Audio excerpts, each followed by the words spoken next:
코로나19 지침에 따라 집단 감염 위험과 치명률이 높은 요양병원과 장애인 거주시설 등에서는 매주 종사자에 대한 검사가 이루어지고 있습니다. 하지만 이와 달리 종합병원이나 일반 의원은 구체적인 검사 주기나 방법에 대한 지침 없이 자체 판단에 맡기고 있는데요. 이렇다 보니 의아한 사례도 나오고 있습니다. 보도에 이지형 기자입니다. 충주의 한 병원 앞. 입원실 출입이 가능한 보호자용 목걸이를 건 사람들에게 코로나19 검사 여부를 물었습니다.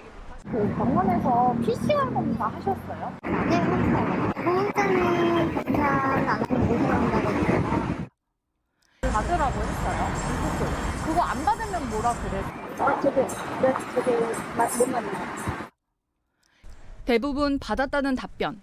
그런데 쉽게 이해할 수 없는 대답도 돌아옵니다. 진단검사를 위해 검체를 채취해놓고는 결과가 나오기도 전에 먼저 들여보냈다는 겁니다.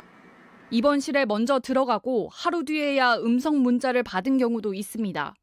제가 나오기 전에 들어갔죠. 그때는 주사를 맞았으니까 안심하고 들어가려고 그런 줄 알고 있었죠. 진단검사는 선제적 방역이 목적. 이래도 되나 의아할 정도입니다. 만약에 양산일 수도 있는 거잖아요. 근데도 그냥 들어간다고 해서 검사를 하면 의미가 없다고 생각해요. 증상 여부와 관계없이 무료로 받을 수 있는 보건소와 달리 의료기관 선별진료소는 비용 또한 보호자가 지불해야 합니다. 병원 측은 방역과 관리를 위해 진단검사를 진행하고 있으며 결과가 나오기 전에 출입하는 경우는 코로나19 관련 증상이 없을 때로 제한하고 있다고 밝혔습니다.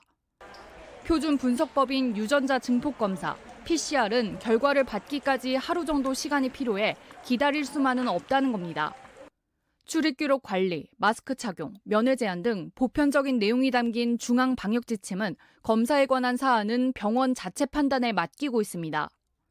집단 감염 시 사망자가 많이 발생하는 요양시설과 달리 일반 병원은 확진 환자가 나와도 크게 번지거나 직접적인 사망자가 발생할 가능성이 작아 방역 지침 수준에 차이가 있다는 설명입니다.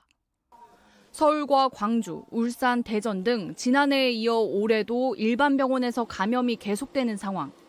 예방이 최우선인 만큼 무증상 감염의 빈틈도 놓치지 않는 세밀한 방역 지침이 필요해 보입니다. MBC 뉴스 이지연입니다.